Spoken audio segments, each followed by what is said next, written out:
Sí. Ahí va, ahí te veo. ¿Me ves? Ahora sí. Hola. Espectacular. ¿Cómo andás? Bien. ¿Vos? ¿Todo ¿Todo bien? bien? Bien. Llevando acá el tema de la cuarentena lo mejor que se pueda, entreteniéndome, haciendo algunas conversaciones como estas. Está Eh, bien, perfecto. bueno, un placer tenerte acá. Para los que no saben, bueno, Antonella forma parte del staff del Distrito Fuerza. Por eso la idea de hacer esta charla es informar sobre cómo Anto trabaja, sobre cuál es su enfoque y su mirada médica y nutricional.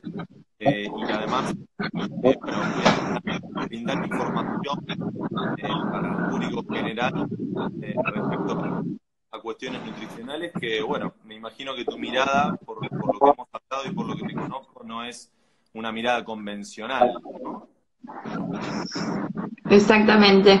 Bueno, me gustaría que te presentes primero, quién sos, de dónde venís y qué es lo que haces. Dale. Bueno, si me permitís, Lee, me voy a presentar, voy a dar, digamos, una pequeña reseña de cómo llegué hasta acá. Yo soy médica, soy egresada de la UNR, o sea, la facultad de acá de la Pública de Medicina. Me recibí hace ya 5 años.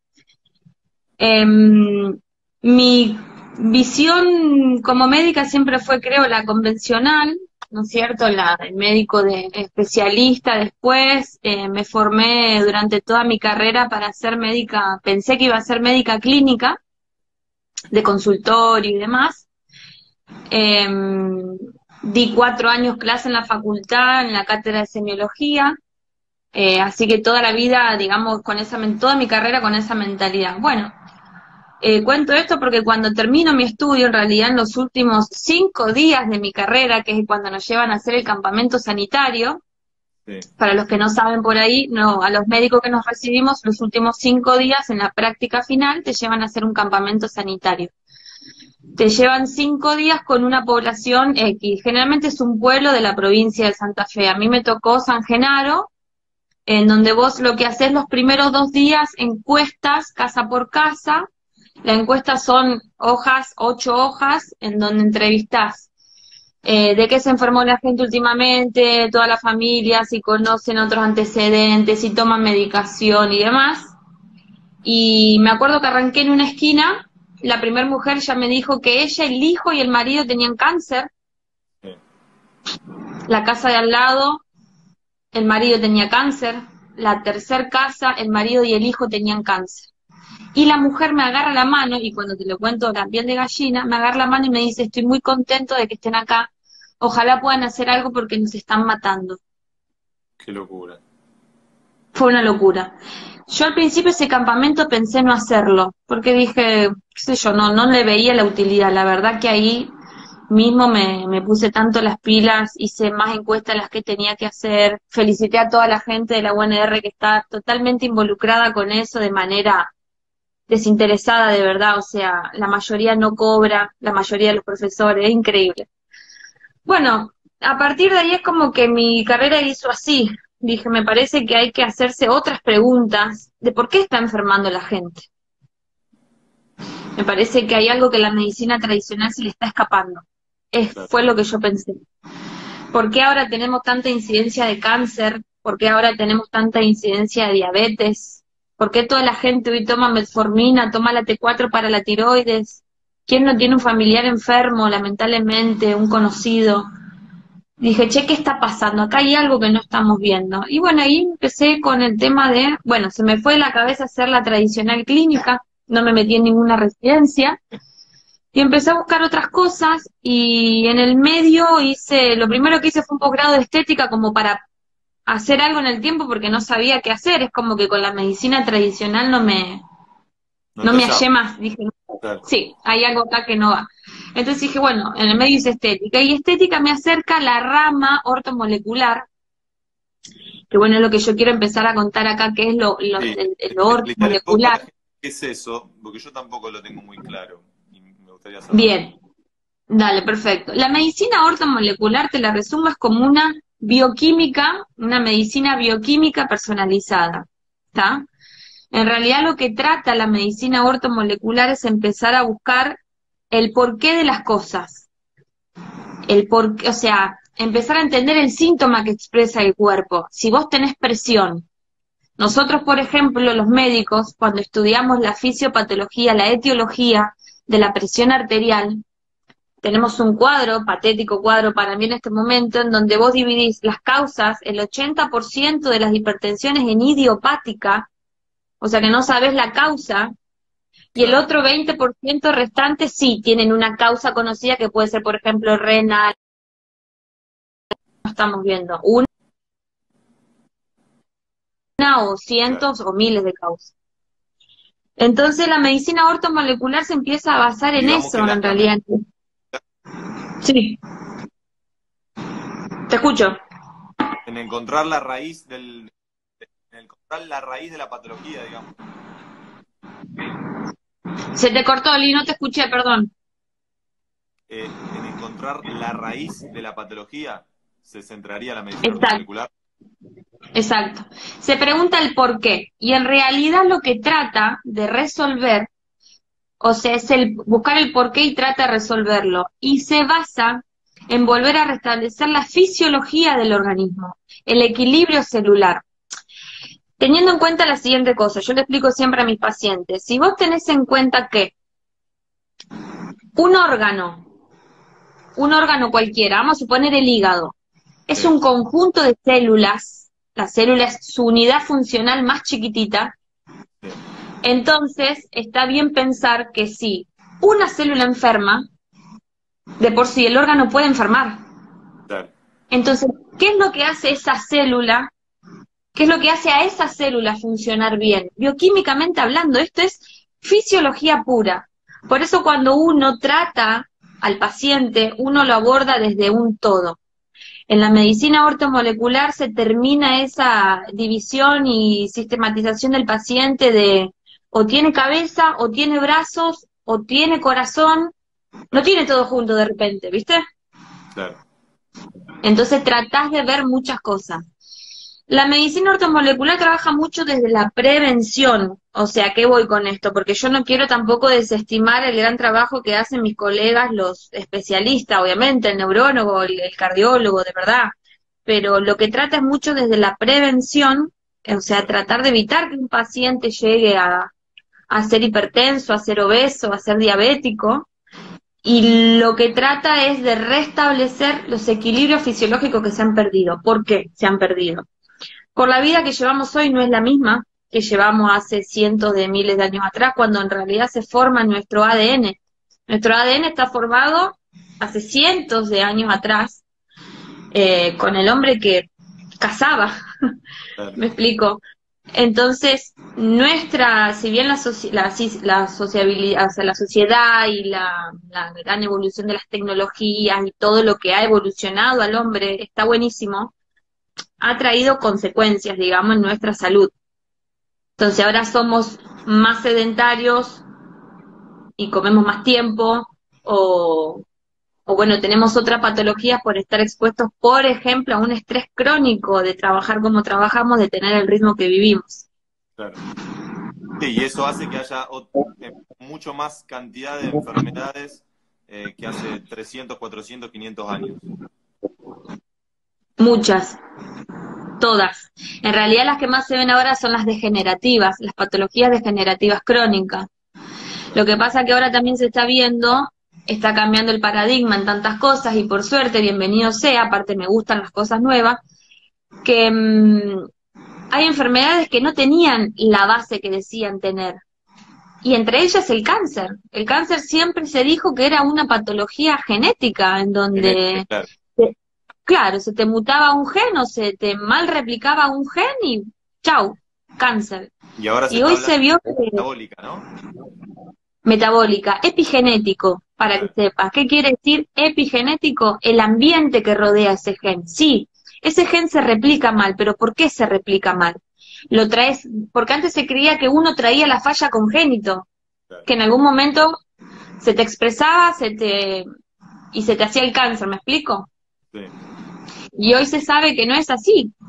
Hoy se sabe que es una epigenética, que el cáncer es metabólicamente activo, o sea, que el cáncer no es más que una célula que está sufriendo, y sufre ¿por qué? Porque no tiene nutriente, porque tiene un medio, o sea, un medio, un ambiente que no la favorece, y esa célula trabaja mal, en malas condiciones, y eso hace que replique mal y que vaya generando errores.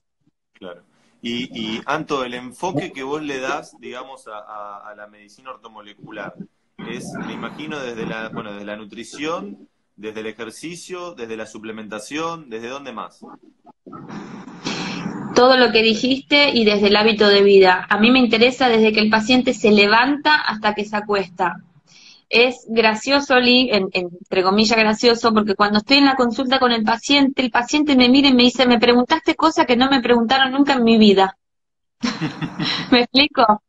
Claro. Es un enfoque, yo le digo holístico, pero en realidad es total. Me interesa saber qué hace el paciente desde que se despierta hasta que se acuesta y qué hace en su vida, cómo se relaciona en su entorno social, cómo vive, es todo. Pero básicamente lo que dijiste es fundamental. La nutrición, nos estamos enfermando mucho por cómo comemos, pero mucho, y no nos damos cuenta, o sí, y es más fácil seguir tapando los ojos. Sí. La actividad física, mantenerse activo es fundamental. Eh, y el descanso, yo siempre lo voy a poner también como un pilar muy importante. El Anto, descanso me refiero a las horas de sueño. sí. Respecto a la parte nutricional, que por ahí es la que imagino que más te compete, digamos, porque entiendo que tu abordaje va puntualmente desde ahí. ¿Cómo lo manejás? ¿Cómo la dirigís? ¿Cómo manejás cada persona? Eh, ¿Cómo es tu enfoque nutricional? Bien, eh, de por sí te digo, cada persona es un mundo, cada persona es una historia clínica, cada persona es un caso particular. Pero en general, lo que yo trato en este momento es de, aunque parezca gracioso porque tengo pacientes desde chicas jóvenes, 12, 13 años, a gente adulta mayor, es enseñarle a comer, en realidad. Eh, lo primero que hago, obviamente, es preguntarle cómo es su vida, su día, y ayudarlo con una alimentación más sana. En términos generales, le enseño los macro y los micronutrientes, que son muy importantes. Sí. Cuando uno va a una nutricionista convencional, siempre nos han enseñado a comer tanto hidratos de carbono, tanto de proteína y tanto de grasas, ¿sí? Sí. Yo más allá de eso, le pongo mucho enfoque en lo que es la micronutrición o los micronutrientes, que son las vitaminas, los aminoácidos y los minerales. ¿Por qué? Porque es lo que yo te contaba antes del equilibrio celular. Si enfocamos el equilibrio de una célula, que es una unidad cuadradita muy chiquitita, lo que más necesita esa célula son los micronutrientes. Entonces, no darle bola a los micronutrientes es como tener un auto y no ponerle nafta. No va a Claro. andar, o va a andar mal, o no va a andar. ¿Me explico? Y los micro, ahí viene la parte de suplementación. De acuerdo a esa persona, a su estilo de vida, a si ya tiene una patología de base, a si viene estresado porque el laburo le va mal y me dice, Anto, duermo 4 horas por día y no duermo porque me levanto, porque estoy intranquilo. O pacientes que son elite y entrenan un montón, 4, 6, 8 horas, no sé. Hay pacientes que entrenan 8 horas porque hacen triatlón y demás, o paciente diabético, etcétera. La parte de micronutrientes generalmente la suplemento con algo. Claro. Básico te digo, como para que tengan en cuenta, el agua de mar y el aceite de coco, porque me aporta grasa ni todos los minerales esenciales.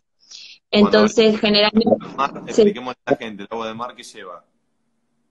El agua de mar en realidad tiene todos los oligoelementos que uno necesita, todos los minerales. No se consume, o sea, cuando vos la comprás, la conseguís pura y yo le enseño a rebajarlas, Ok. ¿está? ¿Cómo, Y a cómo tomar una cierta cantidad por día. cómo se hace? ¿Cómo puedo hacer mi propia agua de mar? Mira, es así, si vos la querés hacer casera, o sea, en tu Sí. casa, la tenés que hacer la podés hacer con sal marina. ¿Viste la sal de mesa, pero la sal marina? Es otro de los cambios que siempre le hago al paciente. Cambiar la sal común por la sal marina. Perfecto. ¿O sal del Himalaya también? Nada. No, la del Himalaya no, porque tiene menos cantidad de yodo y el yodo lo necesitamos para la tiroides. Así que prefiero la sal de mar. La sal de mar. Entonces al agua le pones solo sal de mar. A 1 litro de agua le pones una cucharadita de té, de las chiquitas, bastante generosa, de agua de mar. Esa te da más o menos la concentración. En esa concentración nos puede resultar salada, pero vos una vez que la preparaste así en 1 litro la podés seguir rebajando. Entonces vos capaz que vos, Lien, la tolerás en 2 litros de agua, o sea, el litro que hiciste rebajado por 2, y te tomás los 2 litros por día. Claro. La otra opción es conseguir el agua de mar, que viene en botellitas de 1 litro, pura, y son 250 mililitros de agua de mar pura en 1 litro de agua. Perfecto. En realidad son 250 mililitros día de agua de mar. Si la tolerás en 1 litro, bien, si no en 1,5 litros, en 2, en 3, como quieras. Claro, ¿y a eso le agregás cloruro de magnesio o algún otro electrolito o no? No hace falta. Lo que sí le digo a los pacientes que le pueden agregar para que quede más rica todavía, hojitas de menta, limón, jengibre. Ok, y bueno, volviendo a lo de antes, respecto a los micronutrientes, ¿te fijás puntualmente en las analíticas, digamos, en los análisis de la persona para suplementar, o hay cosas que las das por hecho de que las personas están deficitarias? Hay cosas que las doy por hecho, 100% con la historia clínica del paciente. Solo escucharlo al paciente, interrogarlo bien, verle las facies le decimos los médicos a cómo el paciente expresa y cómo viene, su estado de la piel, su esclera, su mucosa, todo, es un todo el examen físico, uno ya clínicamente diagnostica cosas. Es como que uno da por sentado, según cómo venga con su estilo de vida, en qué va a estar bajo o en déficit, ¿está? O sea que por eso tampoco me mato pidiendo tantos análisis de sangre. Son importantísimos porque el paciente puede tener una patología, pero pido como para ver análisis de su metabolismo, la glucosa, cómo maneja el hígado. La mayoría lamentablemente viene con hígado graso por dietas altas en hidratos de carbono. Entonces yo siempre le pido un laboratorio base como para que el mismo paciente vea lo que está pasando. Y en base a eso, a los 3 meses lo vamos repitiendo y demás, depende. Claro. Y respecto a la parte de la alimentación, ¿cómo manejás, justo que nombrás el tema de los hidratos de carbono, cómo te manejás con la dieta respecto a eso? ¿Hacés una dieta low carb con todos? ¿Lo vas variando? ¿Cómo lo manejás? Con todos.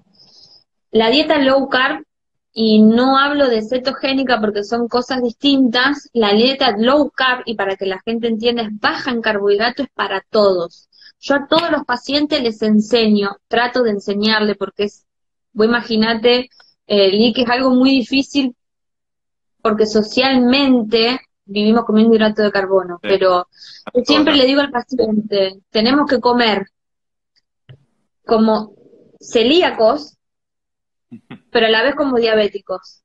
Claro. ¿Está? ¿Qué voy con esto? Que lamentablemente los celíacos, en su alimentación limitada por la enfermedad, cayeron mucho en lo que es comidas de granos y de arroz. Sí. Y eso es tremendo. Entonces yo le digo, come como diabético, pero también como celíaco. Claro. Esa es la nutrición que uno tiene. ¿Por qué? Porque en realidad lo que uno intenta es evitar la nutrición alta en hidratos de carbono, pero no por una cuestión, y esto es lo que yo le explico a todos mis pacientes, no es una cuestión de que te quiero ver físico-culturista, ni mucho menos, es una cuestión de salud. Y lo voy a explicar de la manera más fácil que pueda. Sí. A nosotros nos enseñaron que la pirámide alimentaria era básicamente hidratos de carbono. ¿Está? 60% hidratos de carbono en la parte de abajo de la pirámide y arriba en chiquitito las grasas. Sí. ¿Qué nos dijeron toda la vida? Las grasas son las malas. Las grasas te tapan las arterias. Y hoy se sabe, por suerte y a beneficio nuestro, porque en realidad ahora se ven las consecuencias nefastas de esa pirámide, ahora, décadas después de que está implementada, creo que viene, si no me confundo, de la década del 60 más o menos viene implementándose, ¿verdad? Entonces, ahora estamos viendo las peores consecuencias que nunca. Entonces, yo básicamente lo que hago, le doy vuelta a la La pirámide. invertís. Totalmente invertida. Acá abajo van a estar los hidratos de carbono y arriba en 70% las grasas, ¿sí? Grasas buenas, pero grasas en fin. Eh, para que vos te des una idea, para que la gente se dé una idea, el problema no es la grasa. Vos pensás lo siguiente, y yo le doy siempre el mejor ejemplo y el más fácil que se me ocurrió una vez y que un paciente me agradeció mucho porque lo entendió. ¿Quién no comió alguna vez un copo de nieve? ¿Te acordás del copo de nieve? Pura Ese azúcar. rosa. Cuando vos le agarrás al copo de nieve, ¿qué te pasa? Se Te te quedas todo pega, pegoteado. te pega. ¿Viste? Todo pegoteado. Bueno, imagínate tu cuerpo, imagínate tus arterias cuando vos le das azúcar todo el tiempo. Tremendo. ¿Cuál es el problema? ¿La grasa o la caramelización que tenemos por dentro? Somos un caramelo por dentro, ese es el problema. Interesante ejemplo. El problema no es la grasa, al contrario. Anto, ¿y qué diferencia hay entre una dieta low carb y una dieta cetogénica? Porque muchas veces lo que veo es que se confunde. En realidad las dos son bajas en hidratos, pero es una cuestión muy matemática y, o sea, la dieta low carb tolera hasta un máximo de 150 gramos de hidratos de carbono día. Y la dieta cetogénica, la menos estricta, digamos, tolera hasta 50. La más estricta tolera un 5 o un 10 gramos día de hidrato de carbono, que sería casi nada. Es lo que podés llegar a consumir de algún fruto seco. Y acá voy con tu pregunta anterior, si vos me decís, ¿a todo le das la...? Sí, pero no todos de la misma forma. ¿Por qué? Porque yo quiero que el paciente tenga esto para el resto de su vida, ¿me entendés? Entonces yo al paciente le saco de golpe todo y de golpe le digo, nunca más comas una tostada, el paciente me va a odiar, se va a dar la media vuelta y se va. Claro. Entonces es una cuestión de también, yo me adapto mucho al paciente porque a mí a veces me dicen, Anto, yo estoy todo el día fuera, suponete, trabajando. Y bueno, entonces al principio, bueno, este día te vas a comer una tostada, pero le pongo un poco de grasa con otra cosa. Voy ayudando al paciente, o sea, la dieta es baja en carbohidratos, sin dudas, pero es una cuestión de ir llevándola muy de a poco porque no es fácil y socialmente tampoco estamos adaptados. Vos, cuando vas caminando, yo me río, pero cada vez que voy caminando por la calle y veo desayuno saludable, Un 2 postre, tostadas con pan de campo y el exprimido de naranja. un postre. No, por Dios, digo, azúcar pura. Saludable sería que me des 2 huevos revueltos con una palta, no sé, con panceta, con algo que tenga grasa, que a mí me ayude a mi energía, no el hidrato de carbono. Y Anto, Entonces, sí. ¿vos llevás a la persona hacia una dieta cetogénica o la mantenés en low carb o ves cómo responde y vas decidiendo en base a qué tanta disciplina pueda tener la persona, como si lo ves o no lo ves proyectándose hacia algo más estricto como podría ser una dieta cetogénica, ¿no? Más restrictiva en hidratos de carbono. Bien. Yo me guardo la dieta cetogénica estricta básicamente para un paciente en particular, que es el oncológico. Claro. El paciente con cáncer no hay chances. Tiene que estar en cetogénesis porque, bueno, no sé si por ahí después querés explicar qué es cetogénesis y qué no, porque en realidad se sabe y está muy comprobado que el cáncer se alimenta de azúcar. Entonces, si el cáncer se alimenta de azúcar, básicamente, y yo no le doy azúcar, ya estoy matándolo de hambre. Y no es poco, para nada es poco. Entonces, ese es el único paciente que básicamente le exijo una dieta cetogénica más estricta. Perfecto, Después no por ahí hay... que ahí no lo negociás directamente en No. esos casos. Pero expliquemos ya que está para que la gente entienda, porque por ahí hay gente que no sabe qué es una dieta cetogénica.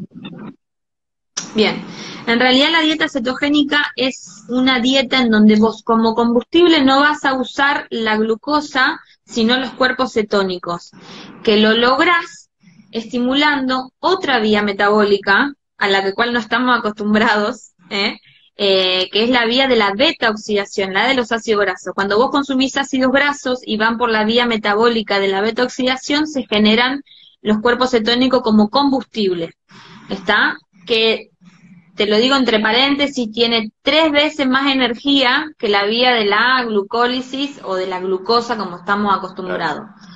Lo que uno logra con la low carb es mantener baja la vía metabólica de la glucosa, que es la que te prende fuego con la insulina y con todos unos residuos metabólicos que hacen desastre, y te sube la vía metabólica de la beta-oxidación. Por eso no hace falta una cetosis extrema como para tener una buena vía metabólica. En realidad lo que uno quiere con una dieta baja en carbohidratos es bajar los niveles de insulina y el estrés que te genera estar con... Porque esto la gente no lo sabe, obviamente. Cuando me refiero a estrés, me refiero a toda una explosión bioquímica, que dicho sea de paso lleva años estudiarla, que genera el metabolismo de esa vía metabólica. O sea, es como yo decirte que generas mucha más basura usando la vía metabólica de la glucosa, cuando podés usar otra vía metabólica que va a estar totalmente limpio, ¿me entendés? Y con 3 veces más energía. Claro, más sostenida en el tiempo, con menos hambre y más limpio. Ni hablar, no genera los residuos y mantenés lo que yo te dije que es lo más importante, el equilibrio, o sea, con la dieta cetogénica o low carb mantenés el equilibrio hormonal que es necesario, porque es el que en realidad está produciendo muchos síndromes, muchísimos síndromes, y por eso hoy todos terminamos casi en una diabetes tipo 2, no, terminamos casi todos, no, porque terminan toda una diabetes tipo 2, por el tema de agotar al páncreas. Como estamos todo el tiempo mandándole hidratos de carbono, y para que la persona entienda, el páncreas es el órgano que secreta la insulina. De la mano que vos comes algo con azúcar, secretás insulina. De la mano, siempre.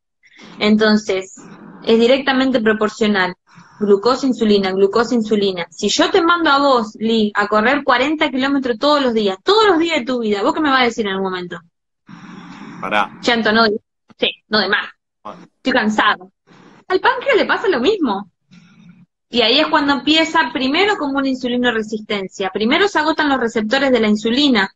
Dicen, che, me cansé de trabajar. Entonces el paciente empieza a acumular grasa visceral, panza, y empieza a hacer todo el desequilibrio hormonal de la resistencia a la insulina.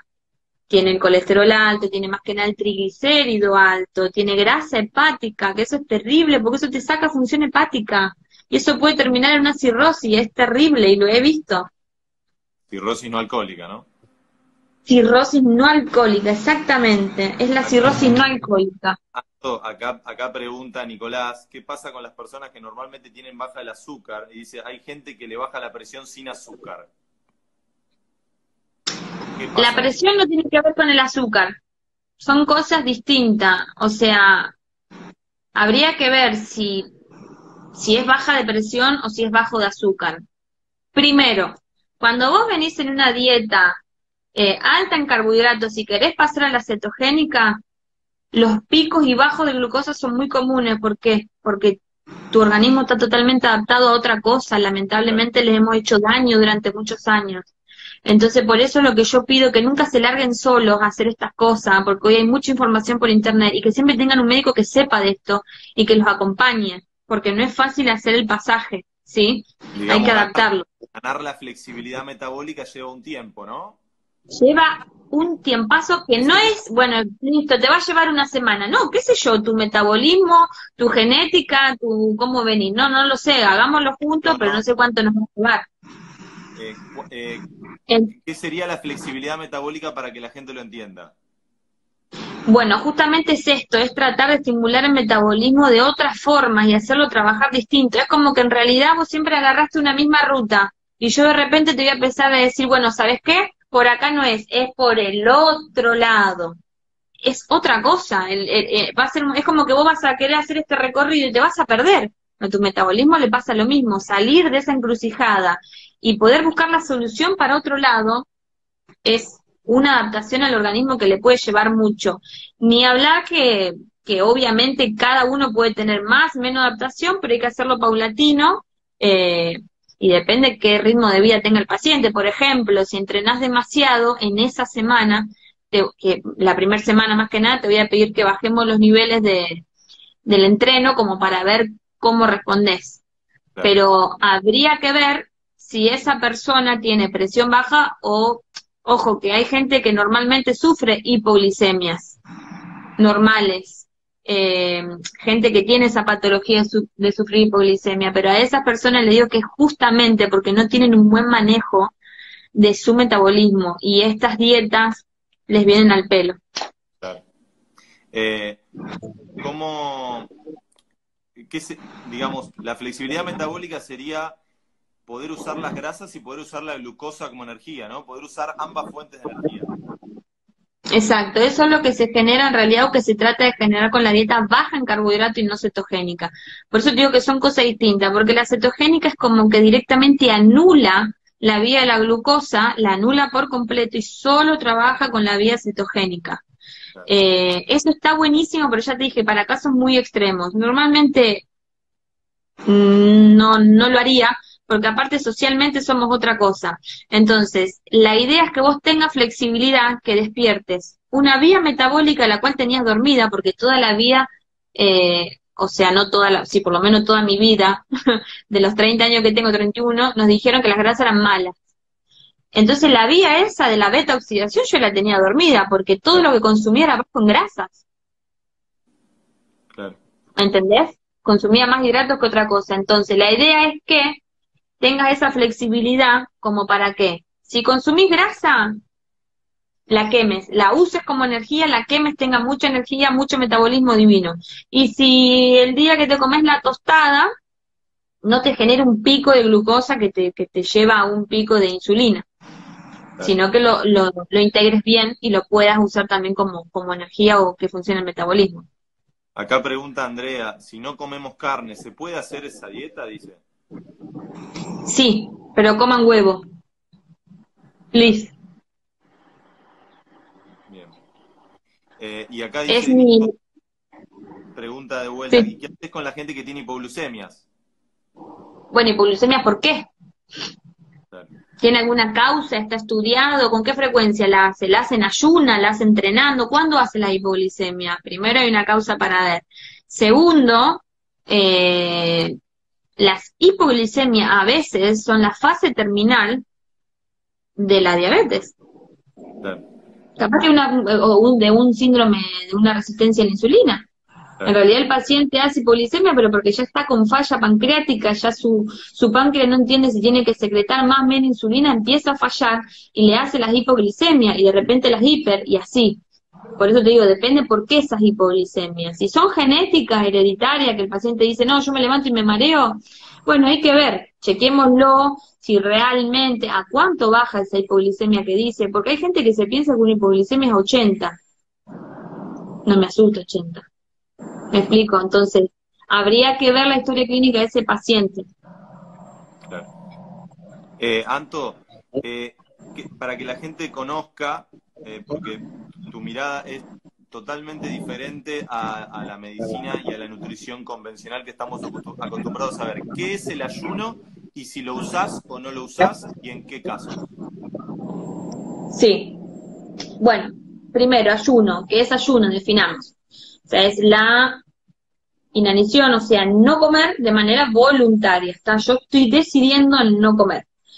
El ayuno se implementa mucho, no en la fase primaria del tratamiento con el paciente, porque vos imaginate que si venís de repente a mí y te digo tenés que ayunar, vos me decís, esta piba está loca, ¿qué le pasa? Pero la idea es lo que yo te contaba antes, restablecer las bases fisiológicas de la vida, lo fisiológico, lo normal que se ha perdido por este ritmo. Y como yo te contaba antes, Lee, nuestros genes, nuestro ADN está formado, lamentablemente, como hace o sea, somos muy modernos en muchas cosas, pero estamos formados hace cientos de mil años atrás, cuando el hombre comía, cuando cazaba, o cuando tenía una fruta de estación en un árbol, o sea, no comía todo el día, todos los días. Sí, si vivíamos Entonces, cerca de los polos no había ni siquiera frutas de estación. ni siquiera, o sea, imagínate. Entonces, hay que volver a estos ritmos fisiológicos, a estas bases fisiológicas, en donde uno no come todo el tiempo. Fisiológicamente uno normalmente hace 2 picos de insulina al día. Si yo como 4, más las 2 colaciones que me dan las nutricionistas, estoy comiendo 6 veces al día, ya es una locura. ¿Me explico? Entonces, eso hace que vos tengas más insulina, más hambre, secrete más hormona, tu cerebro se electrocuta, hablo electrocutar, pero literal, porque en realidad es un cerebro que va a estar hambriento, porque de por sí, la función, digamos, de todo lo que es, cuando vos comés, la digestión, no me salía el término, tarda 10 horas en realizarse, entre 10 y 12 horas. Si yo como cada 4, no le doy tiempo a mi organismo a asimilar lo que estoy comiendo o a desinflamarse lo mismo. Entonces voy generando un círculo vicioso. Y con el ayuno lo que hago es, como quien dice, parar la pelota. Stop, tu metabolismo empieza a pensar qué le falta, qué no le falta. Y lo que sí soy fan del ayuno y que me parece que es lo mejor, que es lo que ayuda, lo que más ayuda a regenerar genes. Es como que te reinicia. Y lo voy a explicar de la manera más fácil posible. Si vos no ayunás y tenés, por ejemplo, una célula X, esta célula está funcionando bien. ¿Qué quiere decir bien? Que está en su equilibrio, que toda la parte de macro y micro está funcionando normalmente. Es una célula sana. De repente se le corta el suministro de comida, no le llega ni macro ni micro. Pensemos que una supervivencia pura, la célula por querer vivir, ¿sabés lo que hace inteligentemente? Se va a comer a la que tiene al lado, que está enferma o que funciona mal. Entonces, esta, que venía acumulando una falla, no va a estar más, porque se la comió la célula que funciona bien. Eso es la autofagia. Eso es comerse a uno mismo como lo escuchamos. En realidad es eso. Es la célula que funciona bien, busca el nutriente de la que funciona mal. Te dice, che, yo estoy bien, no me voy a morir. Morite vos, que estás funcionando mal. Y de ella saca los nutrientes. Reciclaje, ¿no? Se recicla. Se recicla, por eso te digo, reciclás y reiniciás tu metabolismo. Entonces, después vos pensás que de esta célula que está funcionando bien van a salir más células nuevas con mejor funcionamiento todavía, porque vienen de una que funciona bien. ¿Se entiende? Sí. Lo expliqué básico como para que más o menos se entienda. Clarísimo. ¿Lo usás con toda la gente? ¿Lo usás con algunos? ¿Lo usás cómo? Al final con todos, al inicio con nadie, pero al final lo implemento con todos, con todos, con todos, sí. Es algo que trato de enseñarle al paciente que no coma todo el tiempo. Que no coma todo el tiempo, no está bien lo que nos han enseñado, porque agotás el páncreas, agotás tu cerebro, agotás tu sistema digestivo, agotás todo. Perfecto. Dice acá, Roberto pregunta, ¿los veganos quedan fuera de este tipo de alimentación? Los veganos, mis adorados veganos. Cuando yo empecé con todo esto, empecé hace 4 años, no más, 6 años, fui vegetariana con todo mi afán de ser vegana. Tenía muchos días veganos. Yo empecé con toda la nutrición, haciendo toda nutrición vegetariana / vegana. Empecé como para terminar en el veganismo y muy a mi pesar, lo tengo que decir, y estudiando mucho, no van de la mano. El veganismo lamentablemente no va de la mano con esto y quien me conoce sabe que lo digo con un dolor en el alma porque amo los animales y me cuesta muchísimo llevar moralmente en realidad esta dieta en donde tenés que comer proteína animal. Cuando vienen los veganos a mi consultorio, lo único que trato de transar, por así decirlo, es que me coman huevo, que los buscamos de gallinas felices, orgánico, todo lo que ustedes quieran, pero huevo. Sí los ayudo mucho con la suplementación y obviamente no los obligo a comer carne, al contrario, los felicito, los amo, pero es muy difícil porque de verdad, cuando uno quiere adquirir la proteína compleja, la proteína con todos los aminoácidos esenciales, el vegano cae mucho en el cereal y la legumbre y es terrible eso. El cereal y la legumbre súper inflamatorio, y eso hasta te puedo decir que lo viví en carne propia, porque cuando yo salgo, trato de hacer toda mi dieta vegetariana y me meto al veganismo de lleno, eh, terminé con un suero en mi misma guardia, internada por toda la inflamación que tuve, hice alergias de todo tipo, urticarias, me Claro. fue Es muy mal insostenible. porque, es Va en contra de lamentable. la salud, si bien el animalismo es algo súper respetable, ¿no? Y es lógico que un montón de gente pregone eso, para la salud es algo que se ve, atenta por completo a la salud, ¿no? Es terrible, caer porque, yo como yo te digo, cae en el cereal la legumbre y es terrible y te falta la B12 y cuando te falta la B12 te empieza a faltar lo otro y se te hace todo un síndrome en el intestino de mala absorción, de intestino impermeable. Está comprobado que hasta se achica la anatomía cerebral, se achica el cerebro. Es terrible y lo tengo que decir muy a mi pesar porque ya te digo, me encantaría un mundo libre de sufrimiento animal. Es así, pero es lamentable. Claro. Acá pregunta Martín Echagüe, ¿qué pasa con los deportistas de actividades altamente glucolíticas? ¿Cómo se alimentan? Ejemplo de corredores de 400, 800 metros que por ahí tienen otras demandas energéticas. ¿Cómo los A manejas? ellos son los que más le digo que se salgan de esa dependencia glucolítica. Por favor, empiecen con esta vía metabólica y dejen de esa absurda cosa de comer glucosa todo el tiempo. No se necesita, al contrario, van a tener 1000 veces más rendimiento con una vía de beta oxidación que con la vía glucolítica y no van a necesitar estar comiendo durante la carrera. Es tremendo. Hay que salirse de eso. Y justamente por lo que te contaba antes, Lee, la actividad física de por sí genera mucho estrés oxidativo. Es bueno, pero genera cierto estrés oxidativo. Si a eso le sumás a los olímpicos o a los que hacen grandes tiempos de entreno, esta dependencia glucolítica es terrible. El daño que se genera en años es terrible. Así que a ellos más que nada les digo que esto es lo mejor, este cambio de paradigma es lo mejor que les pudo haber pasado, que se animen. Buenísimo. Anto, ¿qué opinás de los ayunos prolongados? Pregunta Gonza. Es una buena pregunta como para definir ayuno intermitente y ayuno prolongado. Dale. El ayuno intermitente es un ayuno que va más o menos entre 12 y 16 horas, que uno lo hace prácticamente todos los días, por lo menos de mi parte todos los días, que lo que más te sirve es para, como yo te dije, parar la pelota, desinflamar, que lo que comiste la noche anterior lo asimiles bien, que no tengas tanto pico de insulina, que todo tu nivel hormonal se tranquilice, ¿está? Pero el ayuno prolongado, y prolongado hablo de 24, 36, 48 más, Sí. es el que te va a llevar a la autofagia en realidad, el que es un poquito más prolongado. Yo recomiendo hacerlo, depende la persona y depende el objetivo. Si es un paciente oncológico, ni hablar que prefiero que lo haga, y si es un paciente obeso, se lo hago también, pero más que nada por esta reprogramación de genes, ¿sí?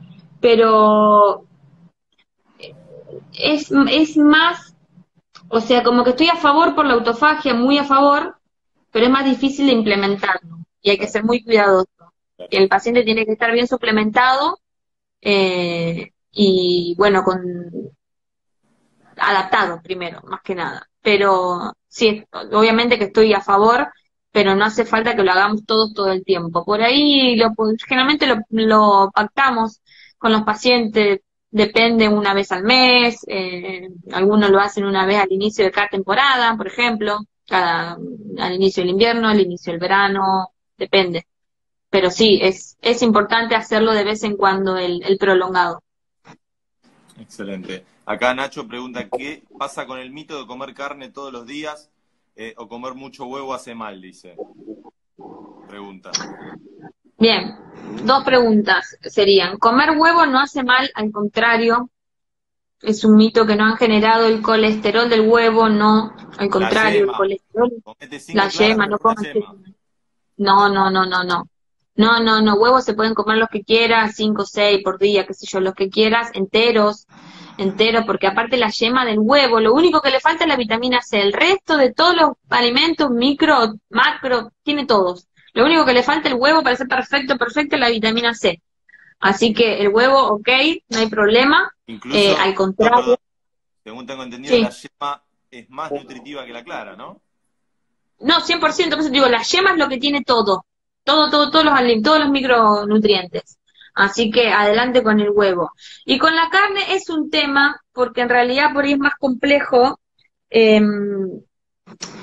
La carne lo que tiene es más concentración de omega 6 y nosotros lo que queremos tratar de tener es más omega 3. Entonces lo que uno le pide al paciente es que coma pescado y que trate de equilibrar la porción. Uno tiene que tener más omega 3 que omega 6, porque el omega 6 genera una cascada de citocina inflamatoria. Es como que en realidad el omega 6 te predispone a estar más inflamado si no tenés un omega 3 que te proteja antes. Entonces, si vos comes mucha carne roja y no varías nunca con el pescado, eh, vas a estar propenso a estar más inflamado, Claro. sobre todo por la calidad que tenemos hoy de la carne. Las vacas que estamos comiendo, lamentablemente, mueren de síndrome metabólico y de neumonías por ese síndrome metabólico, porque las alimentan a maíz. Es increíble, el feedlot, este sistema nefasto que tenemos.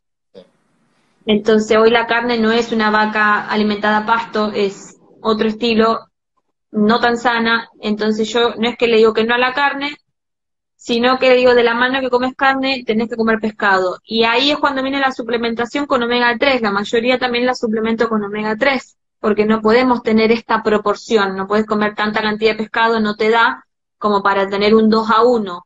O sea, la relación 2 veces más de omega 3 que del 6. El 3 es el que te protege para todo, es el antiinflamatorio, el protector. En cambio el 6 es todo lo contrario, es el inflamatorio, el que te va a predisponer a. ¿Con tener una relación 1-1 alcanza, Anto? No, 2-1 es la relación Ok. ideal. ¿Suplementás omega 3? Omega 3. Sí, ¿Lo suplementás siempre o en sí, algunos sí. casos? La mayoría. La mayoría de los casos sí. Es un suplemento que lo usas casi siempre. Es como que para mí la vitamina C y el omega 3 como mi padre nuestro. Claro. Aunque no sea católica, no sé por qué lo digo, pero bueno. Es así. Es Y, como sí o sí. y en caso, digamos, el omega 3 sabemos que es caro. eh, en caso de que la persona no disponga económicamente para poder bancarse la suplementación de omega 3, ¿cómo lo manejas ahí?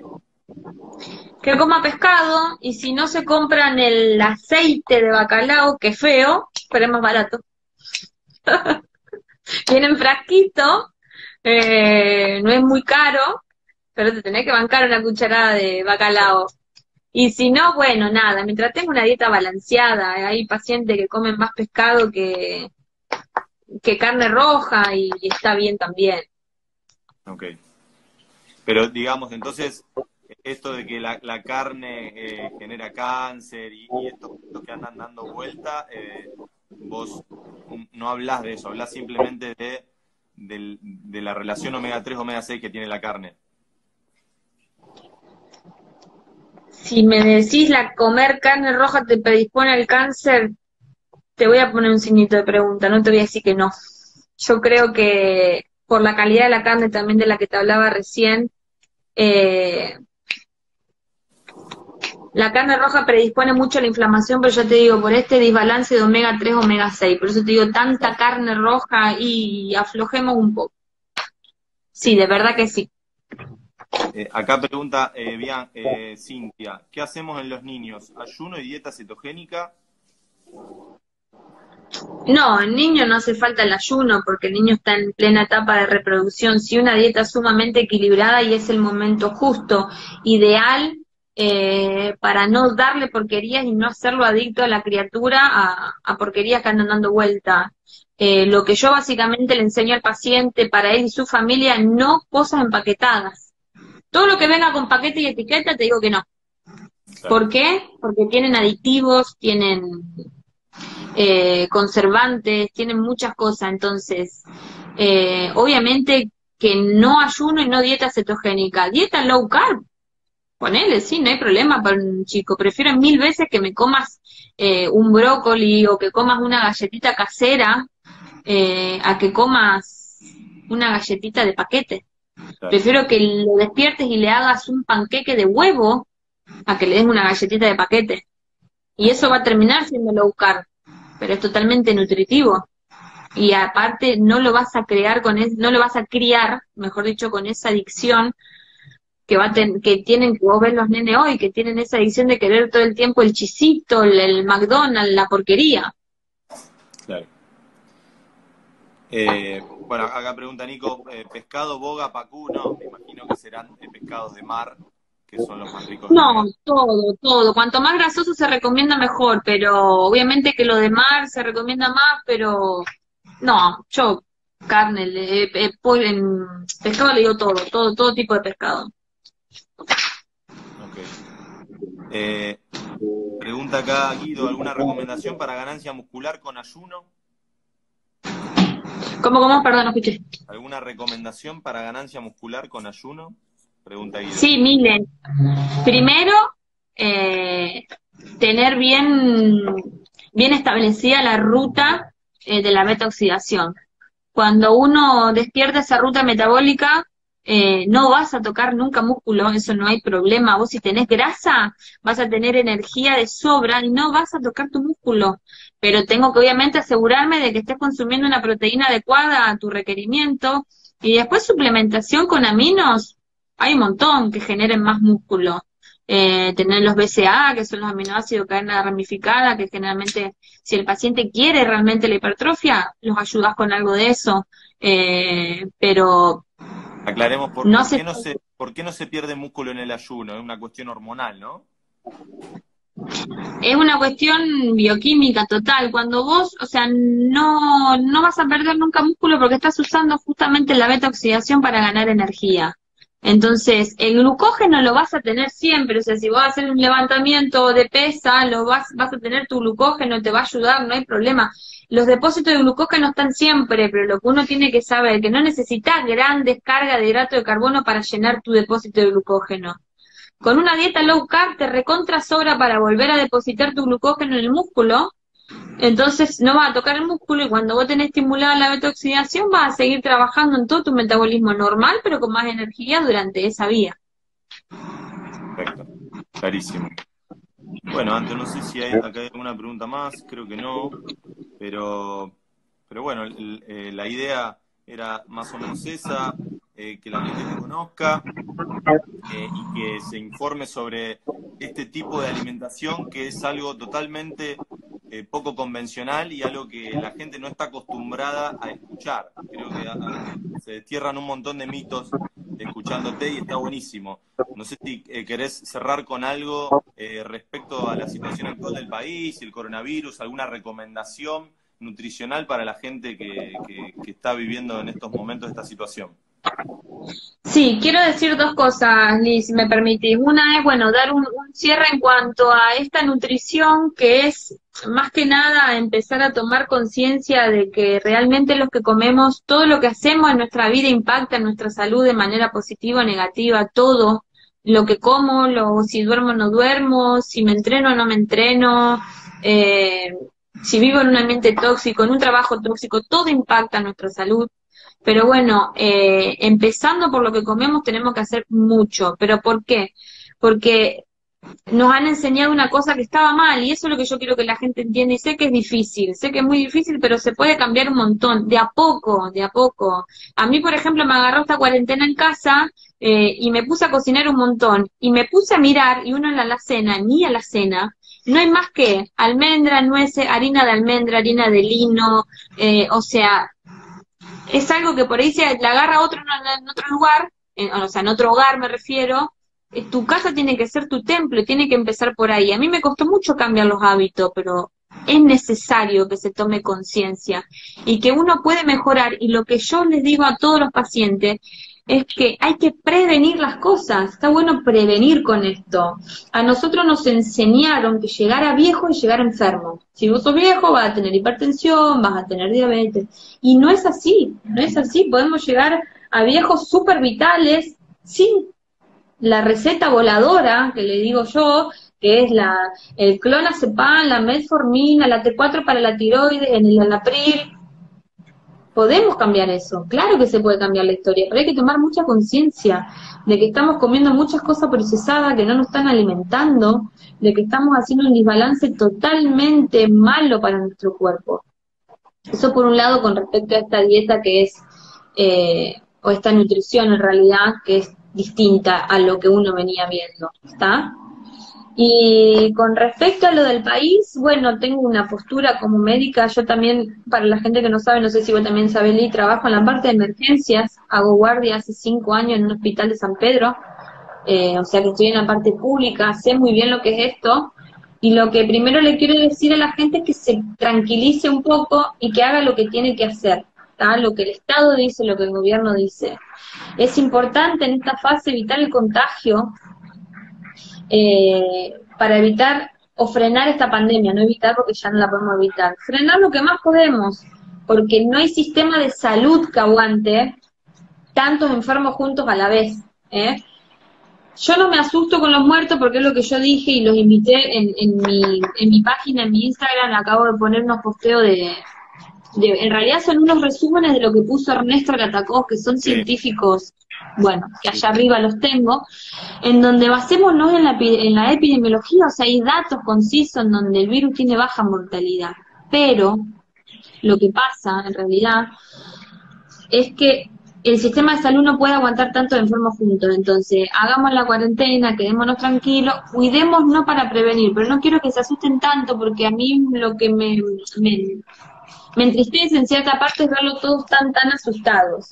Pero esto viene de la mano con lo que yo te decía antes. ¿Por qué no nos enfocamos, o sea, en nosotros, en cómo podemos nosotros estar bien? Si yo estoy enfermo, si yo tengo mal las defensas, si yo tengo todas las enfermedades degenerativas que me mal predisponen, que me las gané por comer mal, por vivir mal, ¿me entendés? Porque uno no tiene, o sea, hay diabetes, obviamente, que uno las adquiere con la alimentación y uno que es genética, que es la tipo 1. Si yo me adquirí una diabetes por comer mal, si yo me gané una presión por ser obeso, bueno, todo eso me mal predispone, entonces yo eso lo puedo evitar.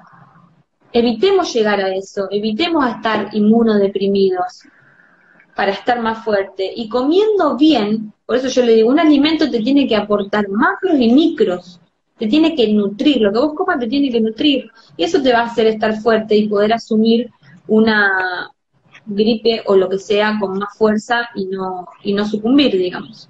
Espectacular. Gracias Santo por este rato, por este tiempo, y bueno, si seguimos así en cuarentena estaría bueno que quizá conversemos de vuelta sobre algún tema más en particular. Te agradezco muchísimo el tiempo.